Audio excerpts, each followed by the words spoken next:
Welcome back, my friends. Today we are reloading some 45 Colt. We've got a big honking 349 grain cast bullet. Oopsie. We are using Hodgdon H110 powder. We have Remington Peters brass with a Winchester primer. We are fully prepped. Mouths are expanded and we are ready to dump our powder, seat our bullets, add our crimp, and eventually get to the range. So here's our dummy round. You can actually see how much case capacity this is going to be taking up. Quite impressive, but we did find some data for it. Hodgdon has loads for their Thompson Center / Blackhawk data, going with a 360 grain bullet between 18 and 21 grains. Well, I'm about 350 grains. So I'm just going to start at that minimum charge, 18 grains of H110, and then over here with the colorful pink Purdy brass, we're going to jump up to 19 grains of H110 as well. So we've already got our powder measure dialed in here. Yeah, so we have our RCBS Uniflow dialed in here at 18 grains currently. So we'll be using that to dump our first 10 charges. We'll be seating it over here on the rock chucker with our dies. I'm going to set up here real quick with our dummy round. And after we get those 10 done, we'll come back and knock out the other 10 at our higher charge weight. Well, let's get to it. Very well then, like I said, we're already dialed into our powder charge. All we have to do is set up our seating die. Here's our dum-dum round. We'll go ahead and raise this up. I like to make sure that I'm not going to be crimping it, so I'll run the body down until that happens, and then make sure to get your lock ring out of the way. So there, it's starting to crimp. Make sure to back off of that a generous amount, and we'll go ahead and lock that in right there on the body of the die. Snug that up. You don't have to frickin' gorilla down on it or anything. And there's our seating stem touching right there. I'm not going to lock this one until I run a couple and make sure we're still at the right spot, because you could have slight variations when using your dummy round to set that up. So don't lock in your stem just yet until we do a few and make sure we're dialed in where we want to be. And make sure to punch the camera and microphone while you explain that so no one can hear it. Okay, so our first case here, the ones that are not marked, let's try this here.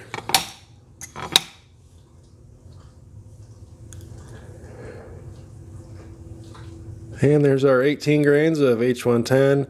Kind of hard to see, but a nice generous case fill. And if you remember, our bullet's going to be down in here somewhere. So we should be pretty close to there, which is what I've heard. You know, H110 likes to run near the top end, which is probably right around the bottom of the bullet.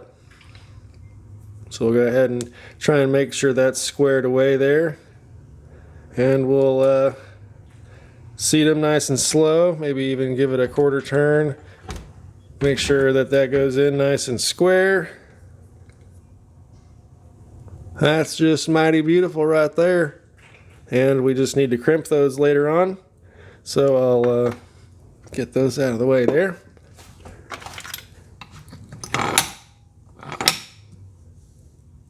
Yeah, I like that. So there's our case fill. There's our bullet depth. That looks just about right. So there's a viewer named Jim. He commented, I think he uses 20 or 21 grains, or he said 20. 21 is the max with his cast 340, I believe. So he's running them a little bit hotter, but says that's one of his go-to loads. So maybe we will work up to the 20 to 21 grains. Because like we just said, H110 is one of those that likes to be pushed up near the top end of its limits and pressure curve and whatever. And we might be able to achieve some of that with a little bit of crimp, but we're not going to try and distort our bullet just so that we can increase our pressures, because we can always add a little bit more powder if we're under pressure, you know.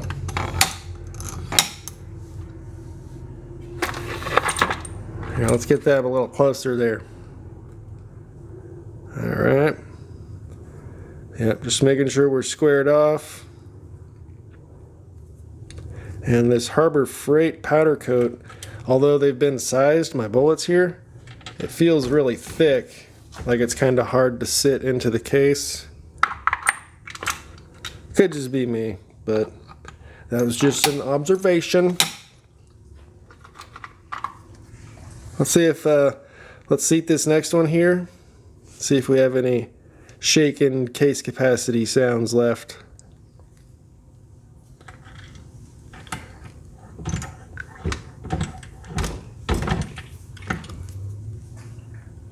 Oh yeah, there's just a little bit of room left in there if you listen. So yeah, maybe that 21 grains, that might be just the perfect spot to reach about 105% or so case fill. I just made that number up, but you always hear stories. Yeah, right at the bottom of the bullet there, it's my load. It's like, okay, cool, that's interesting. Because, well, it does make sense if you have an appropriately burn rate of powder, an appropriate burn rate of powder. But if you just use that logic and say, I'm going to fill up the case, then say you just use, 50 BMG powder in a 223 case, that's barely going to do a bunny fart. It's not going to be able to build up enough pressure. But just saying it filled up the case doesn't make it better. Although that would be kind of interesting to try out. Like, what's the slowest powder you can get that still works? I was having another discussion in the comments with a different viewer saying I wish that the companies produced load data that was kind of more on the extreme ends of the spectrums. Like, in 308, I can use 700X all day. There's tons of pistol powders you can use and stuff like that, but the manufacturers have selected such a narrow range of the powder burn rates, and in the same opposite way, loading 308 Winchester, I'm sure a powder as slow as like 4831 or something might even be suitable for heavier bullets or whatever, because back in the day, that's what was available. There were like 3 freaking powders, and that was one of them, and people were loading 308, and although it's a very slow powder by today's standards, people were loading it and still do, but there's no data for it anywhere. It's just you have to try these things or do it in quick loads or whatever and simulate it. So like it could work with 180 grains and a heavy crimp and maybe only in a bolt gun or whatever, but there's no companies listing that kind of data, even if they put an asterisk next to it and said, look, it only works in these situations, but it'll work. And even now, like in the shortages and whatnot, that would be pretty useful of them to help sell their products, because some powders might not be available, their favorite one, but something slightly out of their normal burn rate spectrum might be available, and it might work in one of their combinations. So to me, I think selling powders that are just slightly outside of what they call their normal spectrum would be beneficial.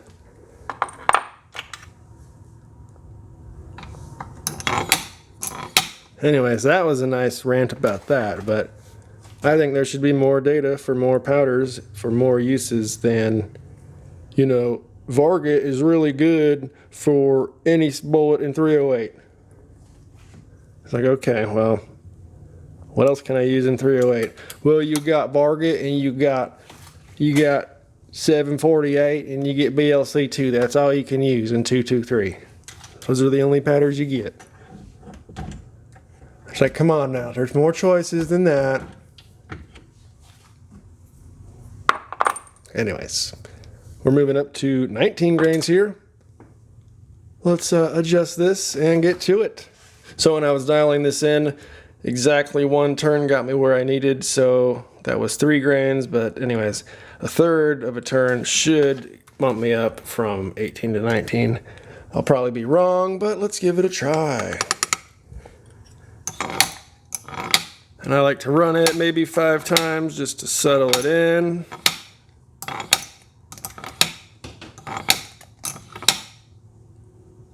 Then I'll try 1 drop.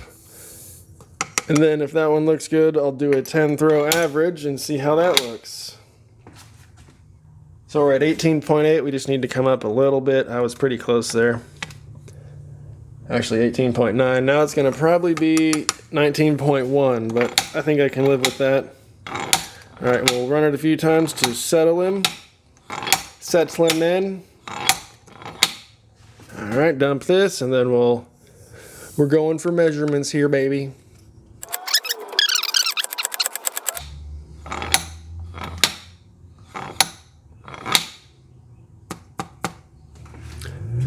Had a little stuck on the nozzle there. So that's 10 charges. Let's see if we have 190 grains.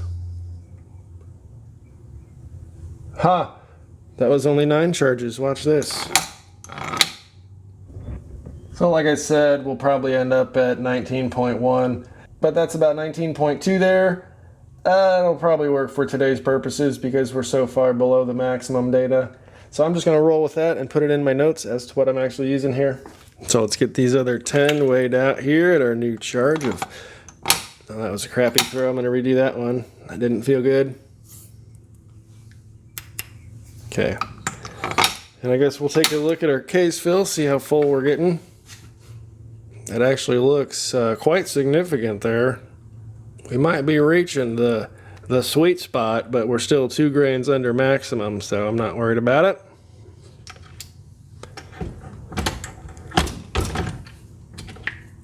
Beautiful. Let me run these 9 and we'll get on to crimping here, folks. Stick with me.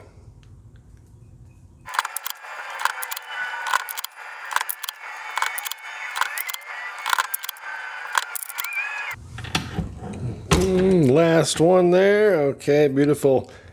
We got everything powder dumped. Bullets are seated. Time to pull this here so that we can get a crimp.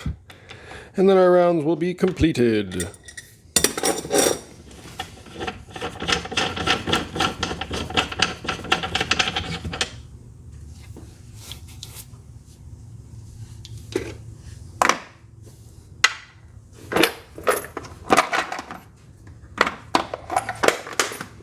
That die up. Here's our factory crimp die here.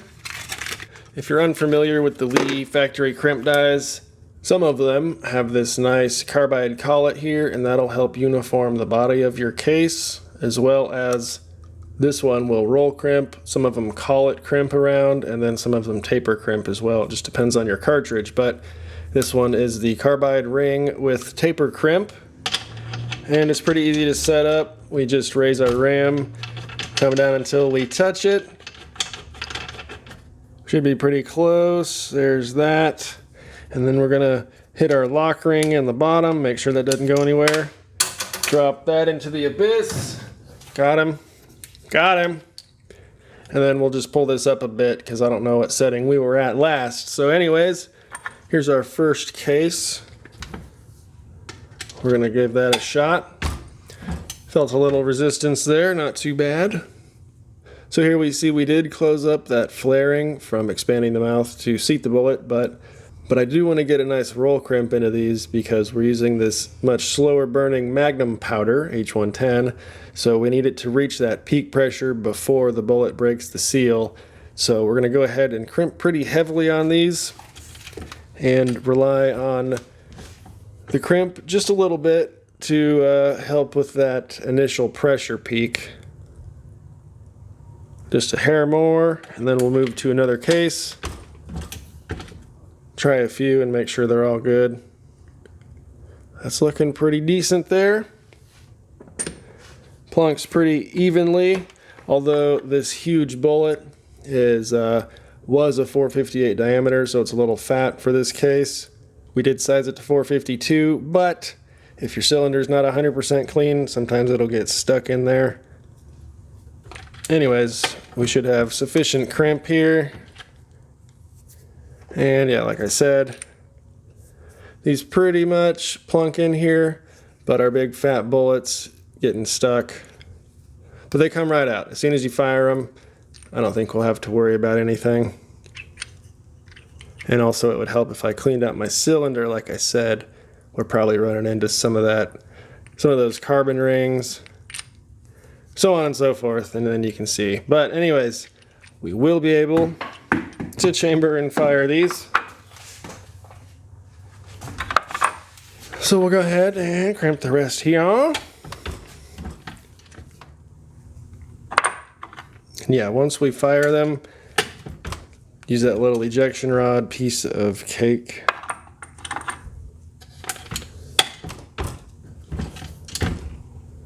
Okay, very nice. And we'll just run these first three, one more again, just to make sure they're all on the same setting. All right, let me run these real quick and then we'll mark our case here according to our loads. And we should be good to go, so stick with me here, folks. Look, see, I grabbed it from over here, but oops. Put them here. This was the last one from this group. So if I didn't already mark the case, that could have been an issue, but good thing we got them sorted out beforehand. That's maybe just something a dummy would do, but as you can see, I just got in a workflow and almost had a whoopsie. You know, if I was at the maximum charge or like super high pressures or whatever, could have been bad to mix up. But just one more here. And we're good, boom. All right, well, I should have been putting those into the case here as we were moving along, but anyways, not a big deal. Seems like we have, roughly 60 more cases to test with in this box, so not sure what we'll do next. Maybe a 200 grain FTX. That could be fun to see how pissing hot we can get those moving. I think the book data lists 13 or 1400 feet per second with 200 grain. That could be pretty sweet. But anyways, this was the 340 with Hodgdon H110. Should be pretty sweet when we get to the range. So stay tuned for that, folks. Thanks for hanging out, and we'll see you in the next video. Have a good one.